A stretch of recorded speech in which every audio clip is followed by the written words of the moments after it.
In today's class, we are going to learn about functions in C. So first of all, let's go to the basics. What is the definition of a function?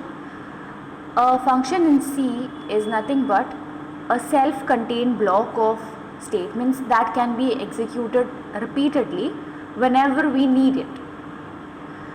So it's a piece of code which can be executed n number of times as and when you require it in your code. So it basically takes some kind of input, performs some computation maybe, and then produces some output. So depends on what computation it performs, the necessary output it will provide or produce. Now let's look at the syntax of a function. How is a function written in C? So the first thing what you see is the return data type. Second thing what you see is the function name, and the third thing what you see is the parameter list. So first of all, what is the return type? It's nothing but the output produced by the function. What is the function name? It is the name of the function which is user defined. And the last thing is the parameter list. This is nothing but, in simple language, this would be the inputs provided to the function. Now remember that we need not always provide inputs to the function.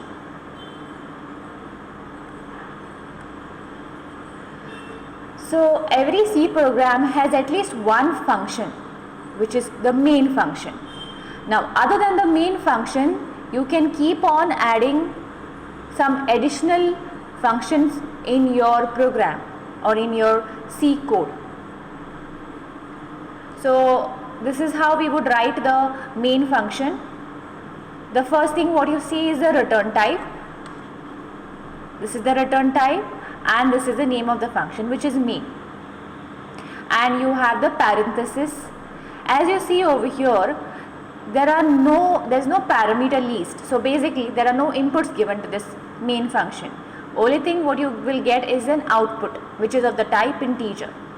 The main function can be also taking a form something like this ways, where the return type of the function is void, which means it does not produce any kind of an output. And in this case as well, there is no input. Let's move on. Now, what are the benefits of using functions in C? Why do we actually require them? The first thing is modularity. By using functions, you can achieve modularity. What do you mean by modularity is your code or your C program can be divided into smaller parts to achieve modularity. So smaller parts, or you can say smaller modules, which makes the program more efficient. So you can divide your code as and how you want into these different functions, but logically the division is such that the functions perform a specific task. So each of these functions will be assigned some task which they have to perform, and based on the task or the computation which they do, they will produce an output. The second benefit of using functions is reusability. You can reuse a function, which is like a block of statements, as many times as you need in your program. You can use it anywhere you require in the program. So this makes functions very much reusable. The third thing is ease of debugging. As we can achieve modularity using functions, debugging also becomes easier because the entire code is divided into functions, which are basically the smaller parts or smaller modules. So we can easily debug each of these functions because they have a specific task and there is a logical division among them. So you can easily debug or add new functions or delete some functions or modify some functions. Okay, the next thing we got to remember is that functions are basically divided into two broad types, broad categories. The first thing is library functions, and the second category is user defined functions. So a function can be either a library function or it can be a user defined function. So first of all, what is a library function? A library function is nothing but a predefined function which has already a defined definition, a name assigned to it, and it is having a particular task to be done. You cannot overwrite the definition of this function. You cannot change the name of these functions as well. So some of the library functions are scanf, printf, strcpy, which is actually string copy, then strcmp, which is string compare, then there is strlen, string length, and strcat, which is string concatenation. So these are predefined functions which you can make use of in your C programs. But the only thing you have to remember is that whenever you use these library functions, we need to use the header files. To use the scanf and printf functions, we require the stdio.h header file to be included in our code. So you have to write the statement #include stdio.h. When it comes to string copy, string compare, string length, and string concatenation, for these functions you require the string.h header file. If you are using any kind of mathematical function like finding the absolute or finding the floor and ceiling of any given value, okay, in that case you can use or you have to use the math.h header file in the C program. So this was it about the library functions. The second type of functions are user defined functions. So what are user defined functions? These are the functions which you will define in your C program as a coder, and the names given to the function can be anything based on your choice. Only thing, you have to stick to the rules of writing the function names. The rules of writing the function names is same as the rules of writing variable names. You cannot be using certain special symbols like, for example, a hyphen, a dot, but you can use something like an underscore for writing the function name. So all the rules which apply for writing the variable name also apply for writing the function names. Now right now on the screen you can see some 3 examples I have pointed out. One is, the first example is addition, which means the name of the function is addition. Second one is result. Third one is percentage. Remember, you cannot use any keywords for writing a function. Basically, function names cannot be any existing keywords. Like, for example, you cannot name a function int, you cannot name a function void, or you cannot name a function auto or return, because these are keywords in C. You cannot be using keywords as function names. So these were the 2 broad categories of functions. Let's go ahead. Now functions are divided into 3 activities. We are going to see each of these activities in detail. So what is the first activity? Function declaration is the first activity. Second is function definition. Third is function call. Function declaration is different from function definition. Many a times people tend to get confused with these 2 terms. They are very much different from each other. We will see them in detail in the further slides. And the last thing is function call. Okay, so let us move on to the first thing, which is function declaration. So a function declaration is nothing but the declaration you would write in your code to tell the compiler what is the function's name, the function's return type, and the function's parameters. So like how we declare variables in a C program, similarly you have to declare functions as well. The declaration line does the same job of that how you would write a variable declaration. Now function declarations are also called as function prototypes. It's just another term, another word used for declaration. So do not get confused if you see in some of the textbooks or concepts the word function prototype. It means the same thing. So let us look at the syntax of writing this function declaration or prototypes. So you have to remember that these function declarations are written above the main function. Above the main function would be outside the main function. Okay, and this is the general form of it. The first thing you would write is the return data type. You need to leave space. Then you write the name of the function. And in this you would write the arguments, data type arguments. Now arguments and parameter list means the same thing. So these are basically the inputs the function would take. So inputs can be any number of inputs. You can give one input, you can give two inputs, you can give three inputs. Only thing you have to write the data type of the input. Like for example, int a or say float marks. These are the inputs provided to the function. And return type is nothing but the output the function gives. So this is about function declaration. Remember, function declaration ends with a semicolon. If you do not write a semicolon in the function declaration, you will encounter a compilation error, syntax error. Going ahead with, this is one example of function declaration so that you better understand. So you see, this is the return type, which is basically the type of output which will be provided by the function, produced by the function. This is the name of the function, which is add, and this is the parameter list.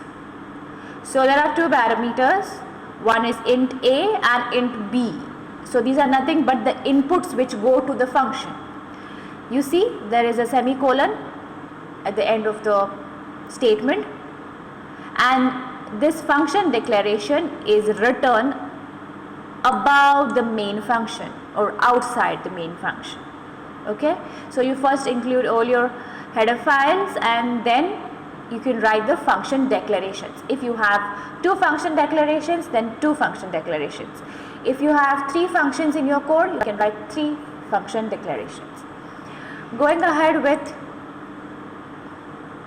the second thing about your function is the function definition. What we just saw was function declaration. Now this is function definition. So what is function definition? This is the actual body of the function. This is the place where you will find the actual function present. Okay, so how do you write it? This is the syntax of it. The first thing you would write is a return type. Again, return type is the output the function would produce. You leave a space, then you write the function name, which is user defined. You being the coder, you will be writing this function name, and inside the parenthesis you will find the parameter list. So depending on the number of parameters you provide, those many number of parameters will be present in this parenthesis. So parameters are nothing but inputs. We also call them arguments. Okay, so parameters and arguments means the same thing. Basically they are the inputs provided for the function. Now the function body starts with a curly brace and ends with a curly brace. Whatever you write inside these two curly braces is called as the body of the function. So you can write as many number of lines you need to write as the body of the function, but only thing you have to enclose them within a curly brace. So this is the general form or the syntax. Let's look at one example of function definition. This is how we would write. I have taken the same example. The function name is add. This is the return type, which is integer, and this is the parameter list, int a and int b. There are two parameters, A and B. So basically there are two inputs provided for the function. Now inside the body, this is the body of the function, inside the body there are three lines of code. One is to declare a variable called C. Second line is to perform this addition and the result is stored in this variable C. And last line is return C.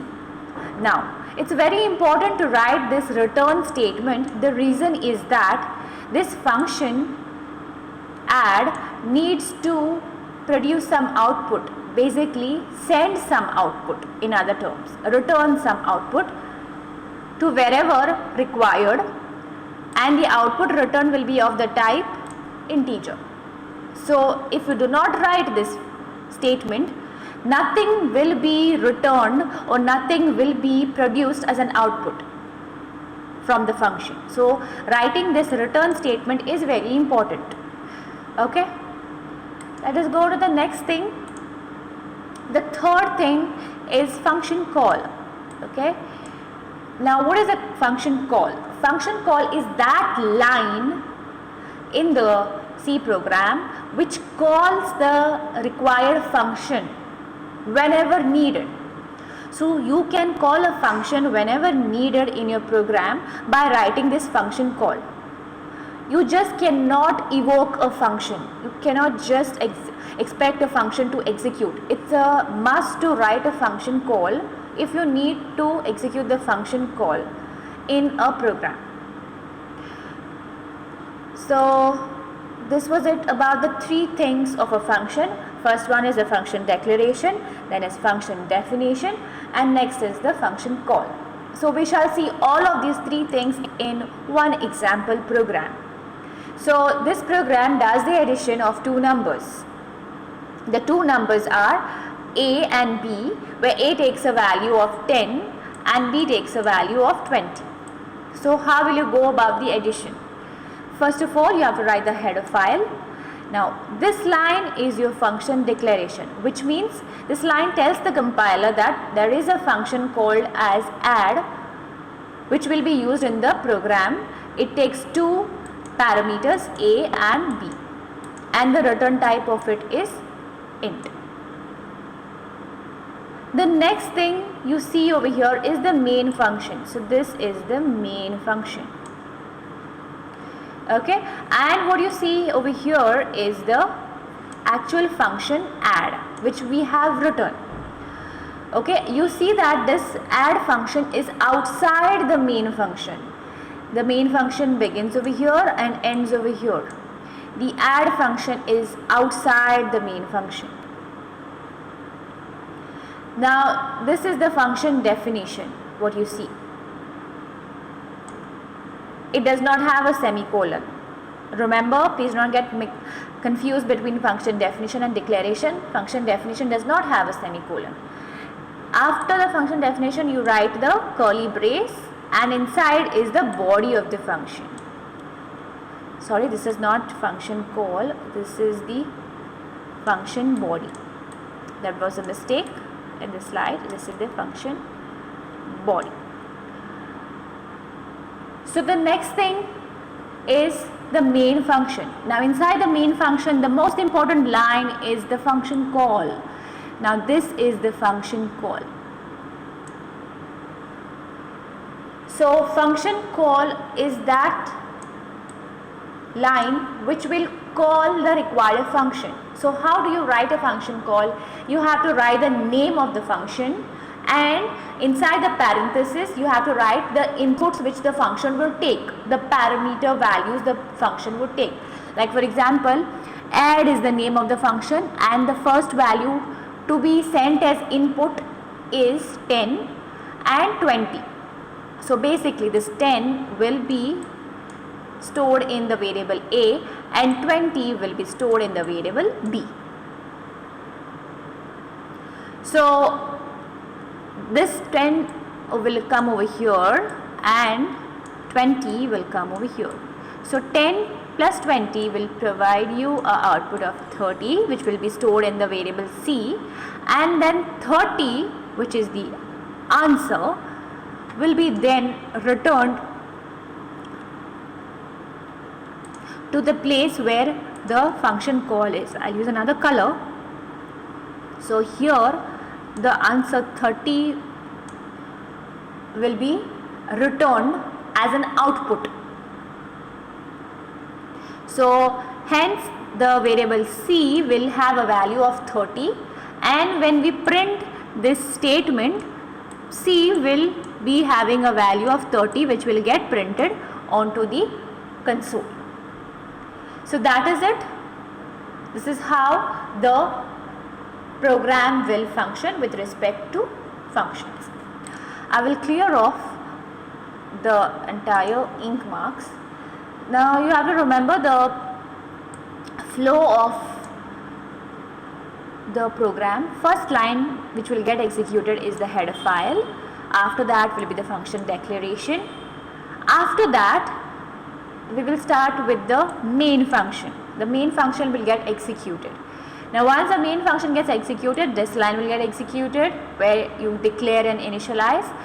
Then you will execute this line. So the moment there is a function call which is encountered, the control will go to this part of the function, this part in the program.